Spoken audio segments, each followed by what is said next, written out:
एक कहानी सुनेंगे, बनारस के लौंडे की है। पढ़ लिख के आईएएस वाईएएस बनना चाहता था, लेकिन पड़ोसी ने बाप का कत्ल कर दिया। उस लौंडे के सिर पर जो खून सवार हुआ है उस दिन से, वो कहानी कहने और सुनने दोनों में, मेरी भाषा थोड़ी सी जरूर लग रही होगी यहाँ पे, लेकिन इस कहानी की जो तासीर है वो इसी तरह की है। जब इस कहानी को आप पूरा सुनेंगे तो हथेली का खून गर्म हो जाएगा। आइए शुरू करते हैं, क्योंकि ये कहानी है ब्रजेश सिंह की। बाप को मारने वाले पड़ोसी पांचू के घर में ब्रजेश घुस गए थे, लेकिन पांचू को नहीं मारा, मारा उसके बाप को। खून का बदला खून, बाप का बदला बाप। लेकिन किसी ने कहा कि पांचू को मार लिए तो क्या हुआ, गांव का प्रधान भी तो शामिल था उसके साथ। ब्रजेश AK-47 लेकर भरी कचहरी में घुस गए और पूर्वांचल के इतिहास में पहली बार किसी को AK-47 से भुना गया। लोगों को छोड़िए, पुलिस वालों के हाथ पांव फूल गए थे। ब्रजेश को नहीं, पुलिस ने पांचू को ढूंढ के मार डाला। पुलिस के दिमाग में यही आया कि खूनी खेल रोकना है तो ब्रजेश तो नहीं मार पाएंगे हम, लेकिन चलो पांचू को मार दिया। लेकिन ब्रजेश अब तक बन चुके थे इलाके के ब्रजेश भैया। बगल के सिकरौरा गांव के पूर्व प्रधान समेत 6 लोगों की हत्या हुई थी। पुलिस आई और ब्रजेश को पकड़ ले गई, लेकिन वो अस्पताल से भाग गए। फरारी के टाइम में उनकी मुलाकात हुई गाजीपुर के त्रिभुवन सिंह से। दोनों मिले, बतियाए, पूर्वांचल में बादशाहत बनाने की ब्लूप्रिंट बना लिए। एक हिट लिस्ट बनाई, कहा कि किसको किसको रास्ते से हटाना है, लाओ तय कर लेते हैं। लेकिन तभी किसी ने त्रिभुवन के भाई राजेंद्र सिंह को गोली मार दी। आरोप लगा कि साधु सिंह और मुख्तार अंसारी का काम है। राजेंद्र सिंह की हत्या के बाद पुलिस ने साधु को तो गिरफ्तार कर लिया था, लेकिन तभी उनकी पत्नी को बच्चा हो गया। साधु पत्नी बच्चे को देखने के लिए अस्पताल में आए। ब्रजेश वहां वेश बदलकर घुस गए और वहीं पर काम लगा दिया।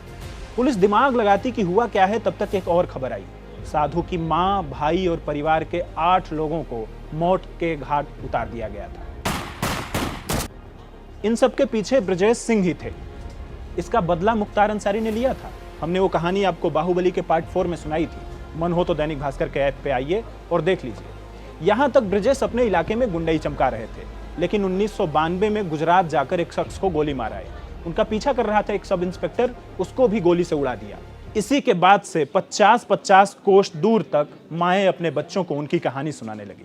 तब के अंडरवर्ल्ड डॉन छोटा राजन और झारखंड के कोल माफिया सूरज देव सिंह ने भी ये कहानी सुनी। दोनों में दोस्ती बढ़ी। यहां से शुरू हुआ ब्रजेश का पैसा कमाने का चक्कर। पैसा आ गया, पावर आ गई, लेकिन एक कमी खल रही थी। क्या? Political power. कॉम्पिटिटर मुख्तार विधायक जो बन गए थे, ब्रजेश के लोगों पर हमले होने लगे थे और ब्रजेश ने कहा कि ये बहुत हुआ, ये सब मुख्तार को तो रास्ते से हटाना पड़ेगा। पता लगाया कि कब कहां उठता बैठता है और घेर लिए उसे उसरी पट्टी पर। लेकिन मुख्तार भी ऐसे डॉन थोड़ी बने थे। कुछ देर लड़े, समझ गए गुरु आज ये मार डालेंगे। भागने में भलाई है। ब्रजेश भी समझ गए कि बिना पॉलिटिकल बैकिंग के मुख्तार को मारा नहीं जा सकता, इसलिए दोस्ती बढ़ाई कृष्णानंद राय से। लेकिन आप जानते हैं कृष्णानंद राय का जो अंजाम हुआ, बताते वक्त आज भी गूज़बम्स आते हैं। कृष्णानंद राय के काफिले पे 500 राउंड फायरिंग हुई थी।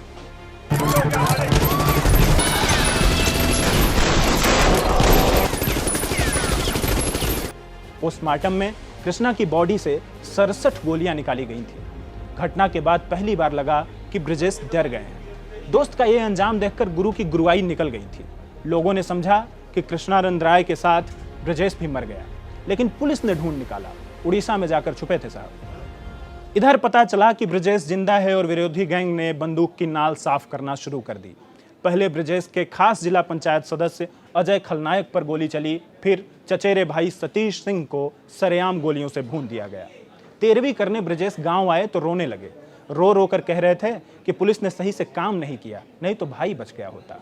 ये पहली बार था जब ब्रजेश सिंह पुलिस के बारे में ऐसी बात कर रहे थे, नहीं तो बदले तो वो खुद लिया करते थे। भाई की हत्या ने ठंडे होते खून को फिर से उबाल दिया, लेकिन हाथ में हथकड़ी लगी हुई थी, इसलिए लंबू शर्मा को 6 करोड़ रुपए की सुपारी दे दी। कहा कि जाओ उस मुख्तार का सिर लेके आओ। और ये बात पता चल गई सपा सरकार को। उसने मुख्तार अंसारी की सुरक्षा दोगुनी कर दी। जब जब विधानसभा मुख्तार जाते तो उनके आगे पीछे कमांडो नजर आते थे। आज तक ये बदला अधूरा है। ब्रजेश जेल में हैं। 2016 में जेल से ही MLC का चुनाव लड़े थे, जीत गए थे, फिर तैयारी कर रहे हैं। ये जान लीजिए कि ब्रजेश इस देश के इकलौते MLC हैं जिनके ऊपर टांडा, माकोका, गैंगस्टर एक्ट, मर्डर, दंगा भड़काने, वसूली और धोखे से जमीन हड़पने के 30 से ज्यादा मुकदमे हैं। तो यहाँ पर यह कहानी तो खत्म हो गई, लेकिन दूसरी कहानियां भी लिखी जा रही हैं। आप दैनिक भास्कर ऐप डाउनलोड ही कर लीजिए। शेयर और डाउनलोड करें दैनिक भास्कर ऐप।